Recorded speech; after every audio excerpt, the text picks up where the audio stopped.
Il latte può davvero compensare una carenza di calcio? La sua assunzione quotidiana può fare bene o male al nostro organismo? Amici del benessere, buongiorno e bentornati sul mio canale. Se hai già visto i miei video saprai sicuramente chi sono, se invece sei nuovo su questo canale mi presento. Ciao, sono Alberto Zippo, il tuo cultore del benessere preferito, e la pillola di benessere di oggi sarà incentrata su una categoria di alimenti molto consumata, i latticini. Ti consiglio di guardare il video fino alla fine se vuoi scoprire 12 argomentazioni spesso sottovalutate riguardanti l'assunzione dei suddetti. Inoltre, se hai piacere, iscriviti al canale così da non perderti i prossimi video che pubblicherò. Ora bando alle ciance, volume a palla, partiamo!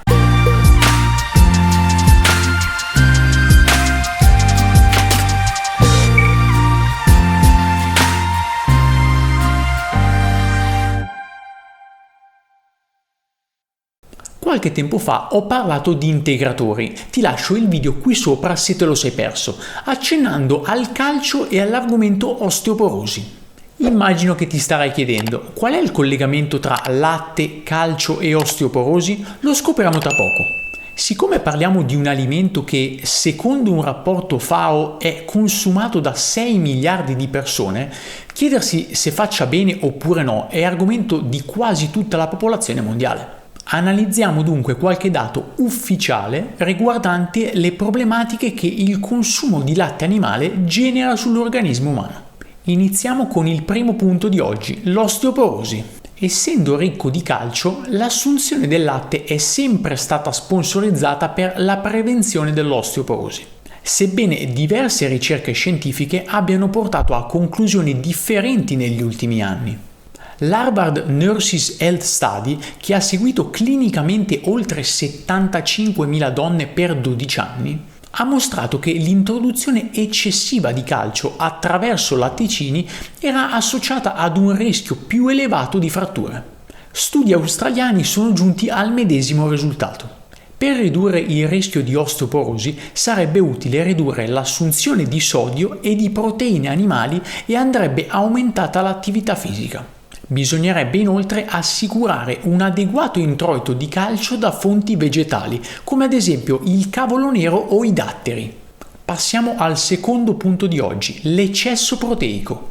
Il latte vaccino è perfetto per i vitelli perché hanno una velocità da crescimento fisico notevolmente superiore a quella umana. Raddoppiano il proprio peso dopo meno di 50 giorni dalla nascita, mentre il neonato umano lo raddoppia in circa 180 giorni. Il latte vaccino contiene dal 3,5 al 5% di proteine, caseina e non solo, contro lo 0,91 del latte umano. Questa quantità di proteine in più nel latte di mucca costituisce un'autentica overdose proteica per l'essere umano.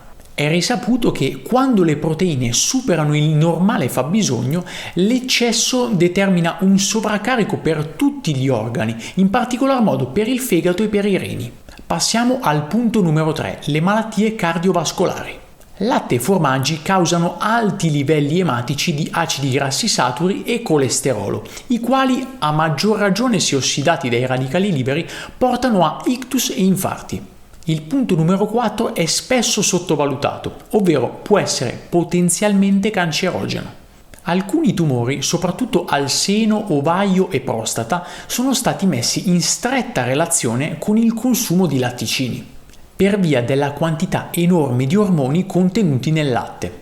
Lo zucchero contenuto nel latte, il lattosio, viene scisso nell'organismo ottenendo un altro zucchero, il galattosio, e questo viene ulteriormente catabolizzato da enzimi. Secondo uno studio condotto ad Harvard, quando il consumo di latticini eccede quantitativamente la possibilità enzimatica di catabolizzare il galattosio, questo può accumularsi nel sangue e danneggiare le ovaie femminili. Inoltre, alcuni esperti reputano la caseina, ovvero la principale proteina del latte, un promotore cancerogeno. Passiamo al punto numero 5, la carenza di magnesio. Quando si assume troppo calcio, questo implica una ridotta capacità di assorbimento di magnesio. È la carenza di magnesio che compromette gli enzimi che assicurano una buona salute ossea. L'argomento magnesio è molto ampio, oggi non c'è il tempo sufficiente per analizzarlo al meglio. Prometto che farò un contenuto specifico appena possibile. Posso solamente accennare che combattere l'osteoporosi e prevenire malattie cardiache o artriti sono solamente la punta dell'iceberg di questo versatile nutriente. Passiamo al punto numero 6 di oggi, il diabete. Studi epidemiologici in diversi paesi dimostrano la presenza di una forte correlazione tra l'uso di latticini e l'incidenza di diabete insulino dipendente. Alcuni ricercatori già nei primi anni 90 avevano individuato una proteina specifica del latte che innescherebbe una reazione autoimmunitaria, che sarebbe in grado di distruggere le cellule pancreatiche deputate alla produzione di insulina. Andiamo al punto numero 7, la famosa intolleranza al lattosio. Questa sintomatologia include problemi gastrointestinali, diarrea e flatulenza. Compare in alcune persone perché il loro organismo non possiede gli enzimi deputati alla digestione dello zucchero presente nel latte, il lattosio appunto.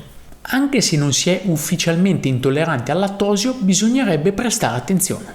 Quando una persona torna a bere latte dopo molto tempo, può soffrire di mal di pancia, proprio perché il suo fegato non è più abituato a produrre la lattasi, ovvero l'enzima che solitamente scinde lo zucchero del latte. Personalmente faccio parte di questa categoria di persone e sin da bambino ho rilevato enormi benefici sul mio corpo dopo l'esclusione o quantomeno riduzione dei latticini. Il punto numero 8 riguarda la contaminazione. Ormoni sintetici vengono comunemente somministrati alle mucche da latte per aumentarne la produzione. Visto che le mucche producono quantità di latte in eccesso rispetto a quanto previsto dalla natura, sono vittime di mastiti o di infiammazioni delle mammelle. Il trattamento di queste patologie richiede l'uso di antibiotici e tracce di questi farmaci e di ormoni possono essere rilevati in campioni di latte e latticini. Altre sostanze che contaminano frequentemente il latte sono i pesticidi. Passiamo al punto numero 9 di oggi, il problema della pastorizzazione. La pastorizzazione è il processo di riscaldamento a cui viene sottoposto il latte. Generalmente le temperature possono variare da 54 a 70 gradi centigradi per tempi compresi tra i 20 e i 30 minuti. I metodi rapidi, chiamati UHT, riscaldano il latte da 65 gradi a 76 gradi per 15-22 secondi. In questo modo si distruggono i batteri patogeni e si ritarda lo sviluppo di altri batteri.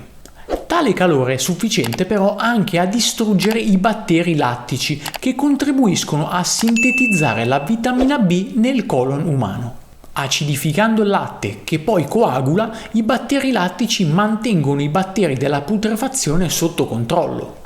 Il paradosso è che proprio la pastorizzazione distrugge le proprietà battericide del latte stesso. Nel latte pastorizzato si perde inoltre la fosfatasi enzimatica, che è necessaria all'assimilazione del calcio. Senza tale enzima, il calcio non viene correttamente assimilato dalle cellule e dall'apparato scheletrico. Andiamo al punto numero 10 di oggi, i problemi per la salute dei bambini. L'American Academy of Pediatrics raccomanda che ai bambini al di sotto dell'anno di vita non venga somministrato latte vaccino intero, poiché la carenza di ferro è più probabile quando la dieta sia ricca di latticini. I prodotti del latte sono infatti molto poveri di ferro. Se dovessero costituire una grossa parte della dieta, è più probabile che si sviluppi una carenza di ferro. Le coliche addominali sono un ulteriore problema correlato al consumo di latte. Quando una madre che consuma latte vaccino allatta al seno il bimbo, egli può andare incontro più facilmente a coliche addominali. Studi recenti mettono anche in correlazione il consumo di latte vaccino con la stipsi cronica del bambino. Inoltre, bambini affetti da otiti, tracheiti o catarro a ripetizione sono guariti sopprimendo latte e derivati. Siamo arrivati quasi in conclusione. Numero 11 di oggi, il rischio Parkinson. Un interessante studio prospettico dell'Università di Harvard, durato 9 anni su 130.000 persone, ha valutato l'associazione tra il consumo di latticini e il rischio di malattia di Parkinson. Il risultato è che il consumo di latticini è associato positivamente con il rischio di tale patologia.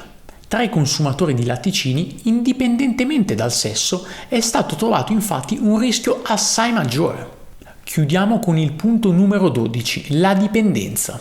La caseina provoca dipendenza? Avrai certamente notato che più assumi formaggio e più ne mangeresti. Questo accade perché nel cervello, quando si assumono i latticini, si formano le caseomorfine. Si tratta di sostanze simili oppiacee che producono euforia e creano dipendenza. Ci sarebbero altre controindicazioni, ma per mancanza di tempo non vado oltre. Non era mia intenzione demonizzare con questo video la categoria dei latticini. È importante però prendere coscienza delle problematiche a cui possiamo andare incontro se decidiamo di assumere latticini continuativamente. Come ormai sai, racconto spesso che credo fermamente alla varietà della propria alimentazione. La reputo fondamentale per raggiungere il più possibile il benessere. Di conseguenza risulta ovvio che non sarà certo una singola mozzarella di bufala a crearci queste problematiche. Tutti i giorni però molte persone sono vittime inconsapevolmente del latte nascosto, quello che troviamo in alimenti senza rendercene conto. Sto parlando di biscotti, pane, cioccolata, merendine, eccetera. Prestare attenzione dunque diventa di fondamentale importanza imparando a leggere correttamente le etichette di ogni singolo alimento che acquistiamo. Ti consiglio il video qui sopra dove ne ho parlato se per caso vuoi approfondire. L'elenco di effetti che abbiamo visto poco fa dovrebbe farci semplicemente prendere coscienza che le convinzioni che tutti noi sin da piccoli abbiamo avuto sul consumo di latte in realtà non erano proprio così affidabili. Come dico sempre, fidati di te, sperimenta quotidianamente, ma soprattutto ascolta il tuo corpo, ti darà tutte le risposte che stai cercando.